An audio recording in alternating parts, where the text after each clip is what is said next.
হর হর মহাদেব। নমস্কার বন্ধুরা, জয়পুর ট্যুরের দ্বিতীয় দিনে আজকে আমরা বেরিয়ে পড়েছি শহরের প্রাণকেন্দ্রে থাকা কিছু বিশেষ স্থানগুলো ঘুরে দেখার জন্য। শুরু হবে এসারলাটের চূড়া থেকে আকাশ ছোঁয়া স্বপ্ন নিয়ে, তারপর দেখবো যন্তর মন্তরের গণিতের জাদু, যেখান থেকে যাব সিটি প্যালেসের রয়্যাল দরবারে, ঘুরে দেখবো হাওয়া মহলের 953টি জানালা, তারপর আমাদের জয়পুর ট্যুরে ট্রিপটি শেষ করব আলবার্ট হলের মিউজিয়ামের প্রাচীন সংগ্রহ।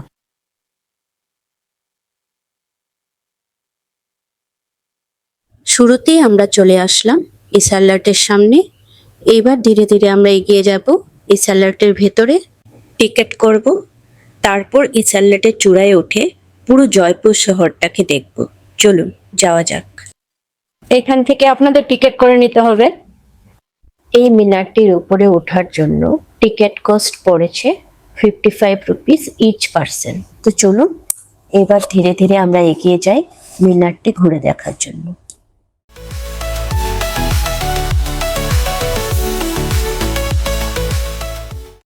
এইভাবেই উঠতে হবে মিনারের রাস্তা।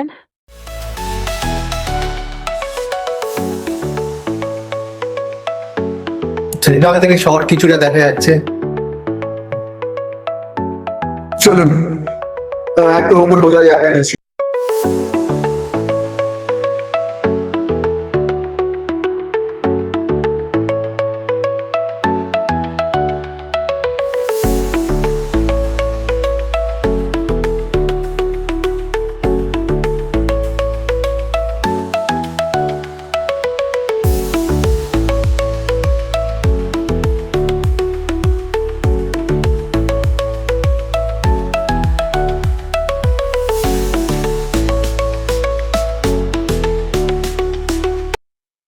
এই মিনারটি নির্মাণ করেছিলেন মহারাজ ঈশ্বরী সিং।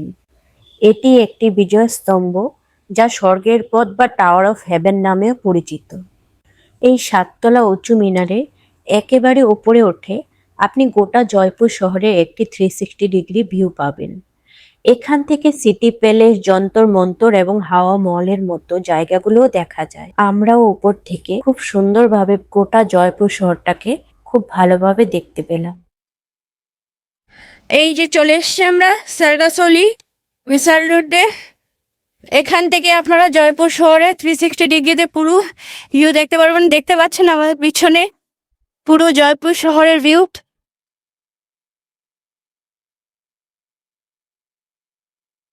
এবার আমরা মিনারটা দেখার পর আমরা এবার বেরিয়ে যাব আমাদের নেক্সট ডেস্টিনেশনের দিকে। দেখতেই পাচ্ছেন সিঁড়িগুলো, আবার আমাদের নেমে যেতে হবে। বৃষ্টি হচ্ছে, সেটা হচ্ছে ব্যাপার। তো সিঁড়িগুলো হালকা হালকা ভিজে আছে, ওই সাইলেই নিচের থেকে এখন পড়ছে গেল। মিনারটি দেখার পর আমরা বেরিয়ে পড়লাম আমাদের নেক্সট ডেস্টিনেশন যন্তর মন্তর দেখার উদ্দেশ্যে। সার্গাসলি এসারলাট থেকে যন্তর মন্তরের ডিস্টেন্স হলো প্রায় 450 মিটার। আমরা চলে এসছি এখন যন্তর মন্তরের সামনে, ভেতরটা ঘুরে দেখাবো চলুন। আর ফার্স্টে আমরা টিকিট করে নেব। এখান থেকে আপনাকে গিয়ে টিকিট করতে হলে টিকিট কাউন্টার থেকে।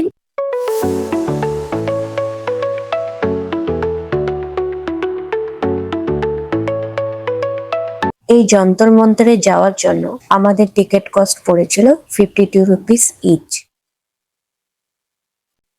এটি 1734 সালে মহারাজ দ্বিতীয় জয়সিং তৈরি করেছিলেন। এই জায়গাটি বর্তমানে ইউনেস্কো ওয়ার্ল্ড হেরিটেজ সাইট হিসেবে পরিচিত।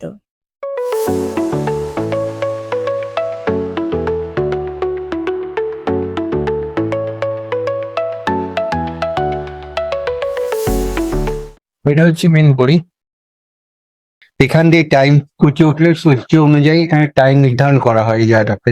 অনেক জিনিস আছে দেখা যন্ত্রের মধ্যে। এটা হচ্ছে রামযন্ত্র। এখানে সব যন্ত্র তৈরি হয়েছে বিশাল বিশাল পাথর, মার্বেল ও চুন সুরকি দিয়ে। এই জায়গাটা দেখে আপনারা বুঝতেই পারছেন যে প্রায় 300 বছর আগেও ভারতীয় জ্যোতির্বিজ্ঞান কতটা উন্নত ছিল। এই রাম যন্ত্রটি গ্রহ নক্ষত্রের উচ্চতা ও দিক পরিমাপের জন্য ব্যবহৃত হতো।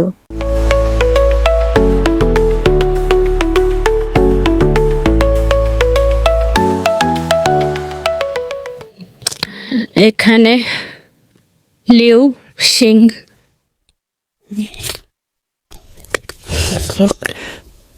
ভার্গব কন্যা।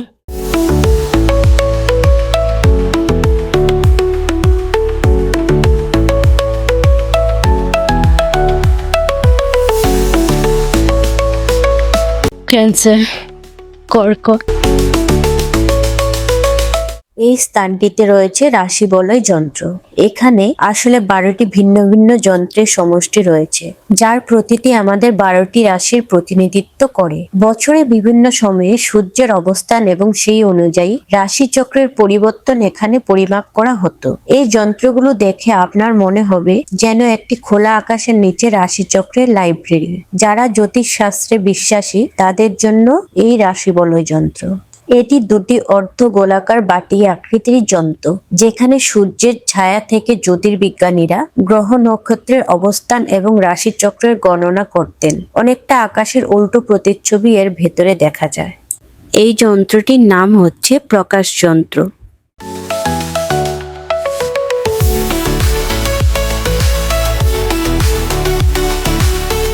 যন্তর মন্তরের কেন্দ্রবিন্দু হলো এই বিশাল স্থাপনাটি। এটি বিরাট সম্রাট যন্ত্র। এটি বিশ্বের সবচেয়ে বড় সূর্য ঘড়ি। এর উচ্চতা প্রায় 27 মিটার। এর বিরাট ত্রিভুজাকার অংশটি একটি ঢালু র্যাম্পের মতো আকাশের দিকে উঠে গেছে, যা ঘড়ির কাঁটার কাজ করে। এটা হচ্ছে সম্রাট যন্ত্র।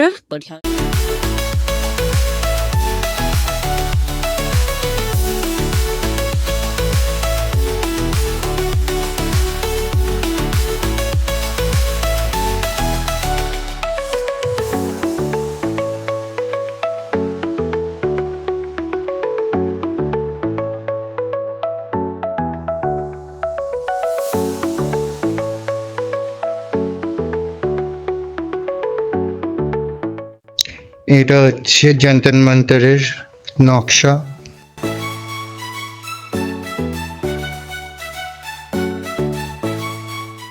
যেটা হচ্ছে কম্পাস।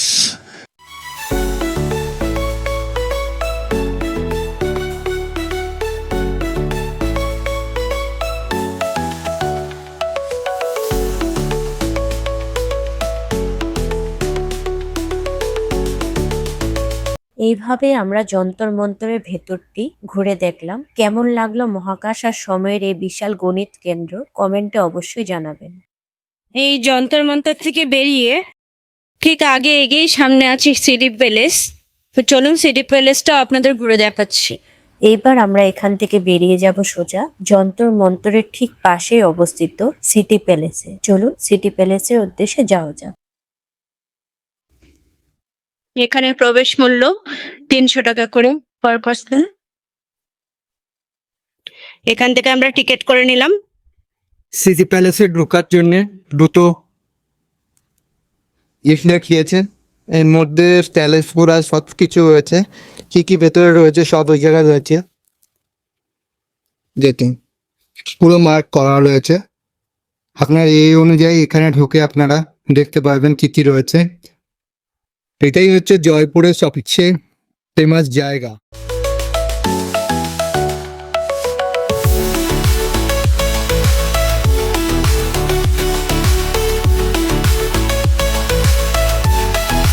বড় ব্যাগ নিয়ে যেতে পারবেন না ভেতরে। এন্ট্রি আছে, লেডিস জেন্টস এন্ট্রি করতে হবে, করে এখান থেকে সোজা এগিয়ে যেতে হবে। চলুন প্যালেসটা ঘুরে দেখাচ্ছি। এই দেখুন, এটা হচ্ছে পিঙ্ক সিটির পিঙ্ক ট্যাক্সি। ইয়েস, বলো। Pink city, pink taxi.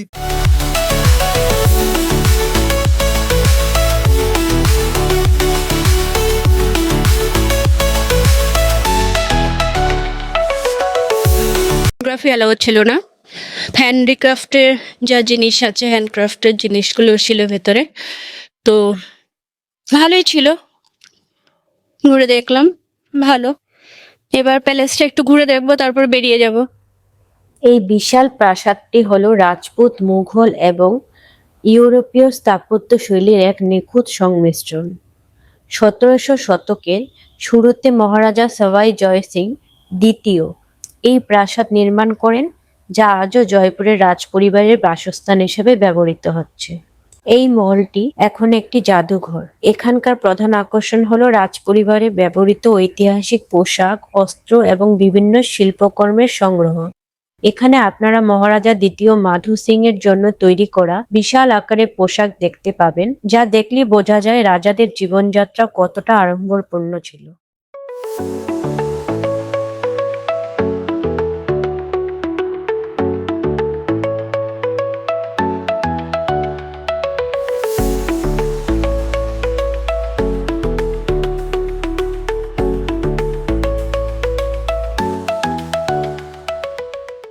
তো এখনই আপনাদের দেখিয়েছি প্যালেসগুলোর ভেতরে এরকমই মোটামুটি জিনিসপত্র রয়েছে। এখানে ফ্রেন্ডস অফ দ্য মিউজিয়াম রয়েছে, মহারাজা সবাই ভবন সিং গ্যালারিস রয়েছে, আর জয়পুর সেন্ট্রাল ফর আর্ট রয়েছে।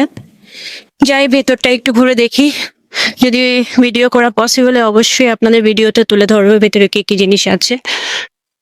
এখানে ফিল্ম প্রোগ্রাম হয়, টাইমিং দেওয়া রয়েছে।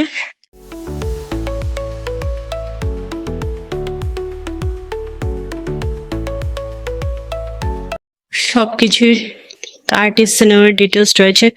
Jaipur centre for art, art gallery.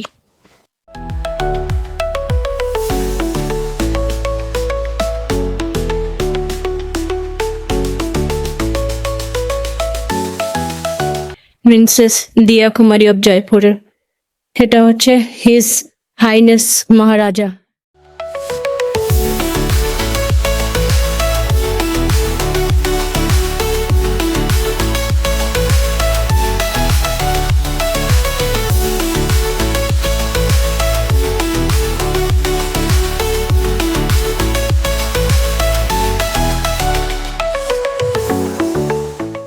এই দেখুন, এখান থেকে পুরো রাজ পরিবারের সব প্রিন্সেসের ফটো।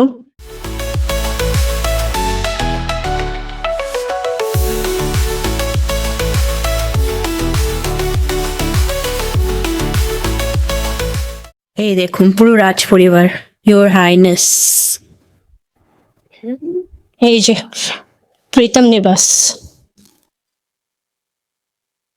এটি ছিল একান্ত ব্যক্তিগত সবার জন্য। এই কক্ষটির প্রধান আকর্ষণ হলো দুটি বিশাল রূপুর কলসি। এই কলসি দুটি গঙ্গা জল ভরে মহারাজা সপ্তম এডওয়ার্ডের রাজ্যাভিষেকে যোগ দিতে লন্ডন নিয়ে গিয়েছিলেন।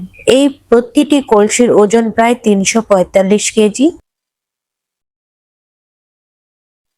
এই প্যালেসটির ভেতরে আমরা যেখানটা থেকে এখন বেরালাম, এটার ভেতরে পুরোনো দিনে রাজাদের সমস্ত জিনিস, যেমন সিংহাসন থেকে শুরু করে ওনাদের বসার ধরন, ওনাদের যায় আছে মানে যুদ্ধ করার জিনিসগুলো, যেমন বন্দুক, গদা, ওই সবগুলো এখানে সংরক্ষিত করা রয়েছে। তার জন্য ওইখানে ফটোগ্রাফি, ভিডিওগ্রাফি অ্যালাউড ছিল না, কিন্তু ফটো তুলতে পারতে, মানে ফটো আপনি সেলফি এগুলো নিতে পারবেন, কিন্তু ভিডিও করা অ্যালাউড নেই। স্বাভাবিক, সেটা অ্যালাউড না থাকারই কথা। তো ভেতরটা আমরা ঘুরে নিলাম, আপনারা এসে ঘুরে দেখতে পারেন, ভালো জায়গা আছে, পুরোনো জিনিস সব সংরক্ষিত করে রাখা আছে রাজ আমলের। হচ্ছে সে মলটি। ভেতরে ভিডিওগ্রাফি অ্যালাউড নেই, কিন্তু আপনারা চাইলে সেখানে নিজেদের সেলফি ওনারাই তুলে দেবেন যদি আপনারা বলেন। তো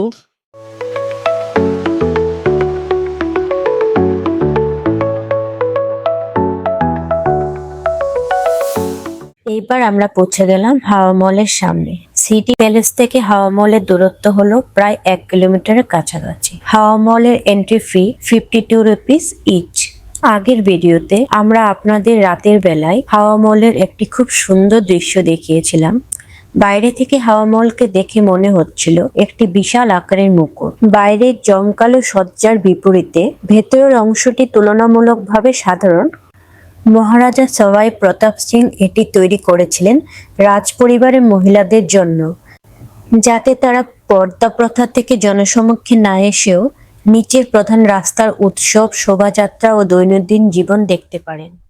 এই 5 তলা ভবনে উপরে ওঠার জন্য সিঁড়ির পরিবর্তে র্যাম্প বা ঢালু পথ ব্যবহার করা হয়েছে। এর কারণ হলো রাজকীয় মহিলারা পালকি ব্যবহার করতেন। এই র্যাম্পগুলো পালকি নিয়ে সহজে উপরে ওঠার জন্য তৈরি করা হয়েছিল। এই ছোট জানলাগুলো সেই সময়ে এক চমৎকার এয়ার কন্ডিশনিং সিস্টেম হিসাবে কাজ করত। এই সূক্ষ্ম জালির মধ্য দিয়ে বাতাস প্রবেশ করার সময় ঠান্ডা হয়ে যায়, যা গ্রীষ্মকালেও ভেতরের কক্ষগুলোকে শীতল ও আরামদায়ক রাখে। এই কারণে এর নাম প্যালেস অফ উইন্ডস বা বাতাসের প্রাসাদ।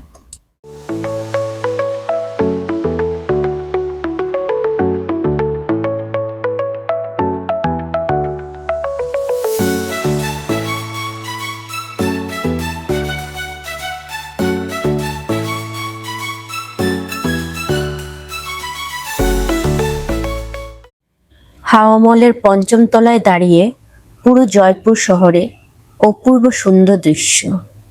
হাওয়া মহলটি ঘুরে দেখার পর এইবার আমরা বেরিয়ে পড়লাম আলবার্ট মিউজিয়াম দেখার জন্য। এখান থেকে আলবার্ট মিউজিয়ামের ডিস্টেন্স প্রায় 2.5 কিলোমিটারের কাছাকাছি।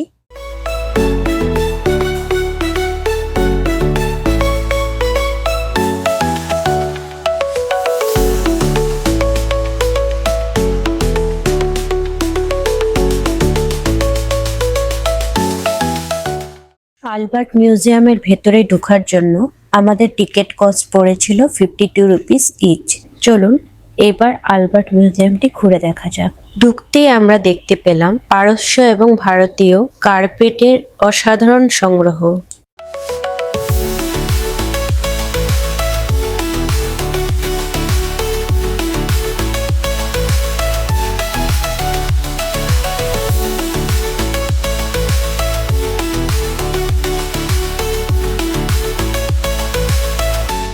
এই মিউজিয়ামটি হলো ব্রিটিশ এবং মুঘল স্থাপত্য শৈলীর এক অপূর্ব মিশ্রণ। এখানে শতাব্দীর পর শতাব্দী ধরে রাজস্থানের সমৃদ্ধ সাংস্কৃতিক ঐতিহ্য সংরক্ষিত আছে। এই গ্যালারিটিতে রয়েছে বিভিন্ন দেবদেবীর প্রাচীন পাথরের মূর্তি।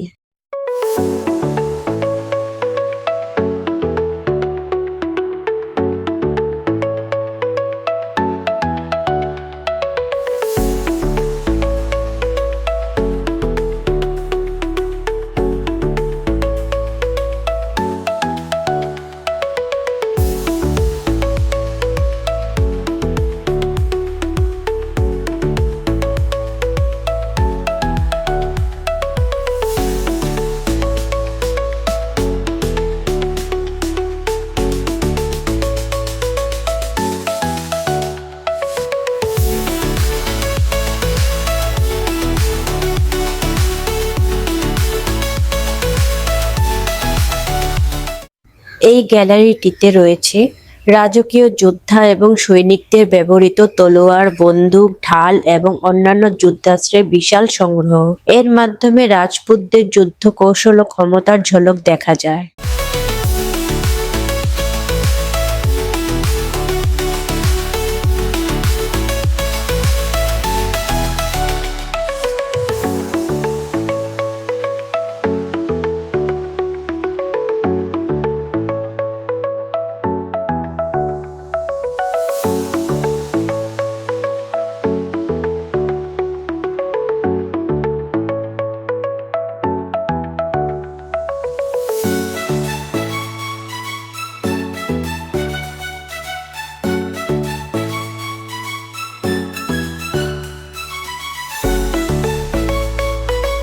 এই মিউজিয়ামের বিখ্যাত আকর্ষণ হলো এই মিশরীয় মমি।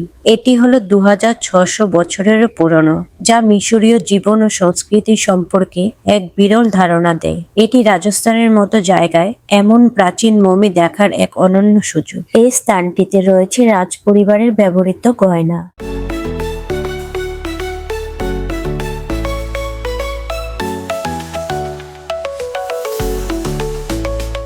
এই স্থানটিতে রয়েছে বিভিন্ন রকম বাদ্যযন্ত্রের সংগ্রহ, যেমন শেহনাই, পুঙ্গি, ধপ ইত্যাদি।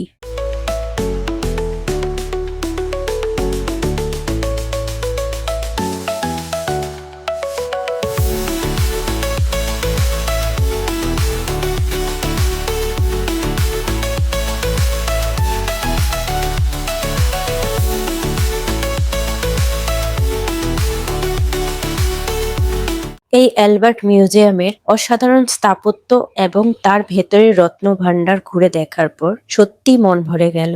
এইভাবে আপনারা একদিনে জয়পুরের কাছাকাছি অবস্থিত এই 5টি বিশেষ জায়গা ঘুরে দেখতে পারেন। আপনাদের যদি আমাদের জয়পুর ট্যুরের আজকের ভিডিওটি ভালো লেগে থাকে, তাহলে অবশ্যই আমাদের চ্যানেলকে লাইক, শেয়ার, সাবস্ক্রাইব করে আমাদের সাথে থাকবেন। আর অবশ্যই আপনাদের সাথে খুব তাড়াতাড়ি দেখা হচ্ছে পরের ভিডিওতে। ততদিনে আপনারা সবাই ভালো থাকবেন, সুস্থ থাকবেন।